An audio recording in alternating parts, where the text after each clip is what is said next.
Hello दोस्तों, आज हम हिंदी का क्वेश्चन पेपर सॉल्व करने वाले हैं जिसमें कुल 20 क्वेश्चंस है। वीडियो अच्छी लगे तो लाइक शेयर करना दोस्तों और चैनल को सब्सक्राइब कर देना। हमारे इस चैनल पर आपको सभी सब्जेक्ट्स के क्वेश्चन पेपर सॉल्व करवाए जाते हैं। सभी क्वेश्चन पेपर बिल्कुल एग्जाम पैटर्न पर आधारित होते हैं दोस्तों, जिससे कि आप अपनी तैयारी को जांच सकते हैं। तो चलिए आज का पहला क्वेश्चन सॉल्व करते हैं। क्वेश्चन नंबर 1 में आपसे पूछा है कि लेखक शब्द में कौन सा प्रत्यय होगा। प्रत्यय हमेशा पीछे लगते हैं दोस्तों और उपसर्ग शब्द के आगे लगे होते हैं। तो यहां हमसे प्रत्यय पूछा गया है। जब हम लेखक शब्द के एक एक अक्षर को थोड़ा रुककर पढ़ते हैं तो हमें लास्ट में अक शब्द की आवाज सुनाई देती है। तो यहां हमारा लेखक शब्द में अक प्रत्यय होगा डी। प्रश्न नंबर 2 में एक बड़े वाक्य को टुकड़ों में तोड़कर आगे पीछे लिखा है। आपको इसे सही क्रम में लिखना है। तो यहां हम सबसे पहले लिखेंगे मैंने तुमसे 100 बार। इसके बाद लिखेंगे 1000 बार कह दिया कि। 3 नंबर पर हम लिखेंगे मेरे मुंह पर भाइयों का बखान न किया करो। और सबसे लास्ट में लिखेंगे उसका नाम सुनकर। तो ये हमारा सही क्रम बनेगा ऑप्शन बी। प्रश्न नंबर 3 में हमसे अलंकार पूछा है। यहां हमारा उत्तर होगा ऑप्शन ए यमक अलंकार, क्योंकि यहां सजना शब्द के 2 अर्थ निकलते हैं। सजना मतलब संवरना और दूसरा सजना का अर्थ साजन प्रेमी जीवन साथी। जहां एक ही शब्द के साथ 2 या 2 से अधिक अर्थ चिपके हुए हो वहां यमक अलंकार होता है। प्रश्न 4 में आपको एक शब्द दिया है और पूछा है कि यह कौन सा शब्द है। रूढ़ शब्द है, यौगिक शब्द है, यौगरूढ़ शब्द है। तो यहां हमारा उत्तर होगा ऑप्शन सी यौगरूढ़।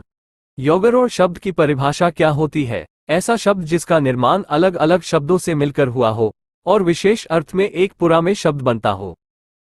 तो यहां दशानन शब्द 10 और आनंद से मिलकर बना है, जबकि दशानन शब्द का एक विशेष में अर्थ होता है रावण 10 सिर है जिसके। प्रश्न 5 में आपको बताना है कि ये लाइनें किसके द्वारा लिखी गई।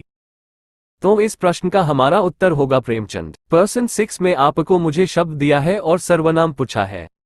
ज्यादातर जानते हैं कि मुझे पुरुषवाचक सर्वनाम है, लेकिन आपसे पूछा है कि पुरुषवाचक सर्वनाम का ये कौन सा भेद है।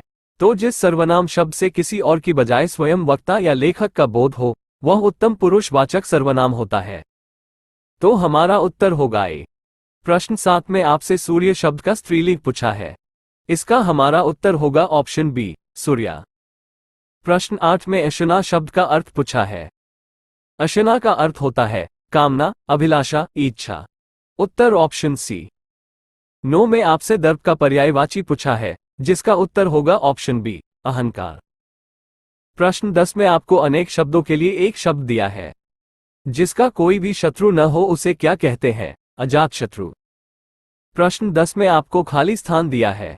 इस तरह के खाली स्थान को आप तभी भर पाओगे जब आपको शब्द का अर्थ पता हो, आपको शब्दों की पहचान हो।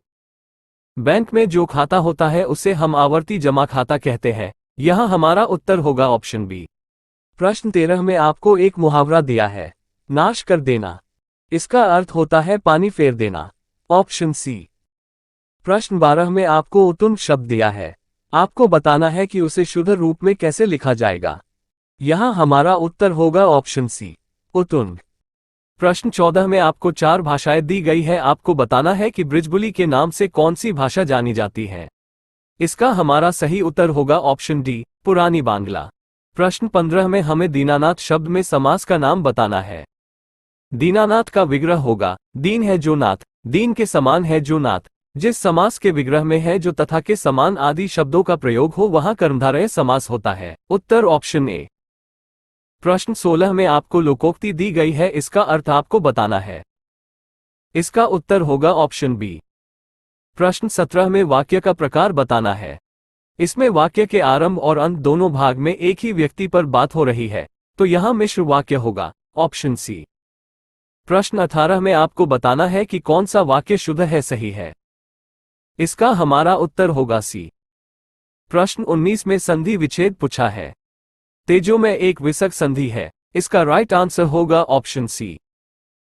प्रश्न 20 में आपको बताना है कि कौन सा शब्द भावाचक संज्ञा नहीं है। इसका हमारा उत्तर होगा ए, क्योंकि मीठा शब्द की भावाचक संज्ञा मीठास होती है।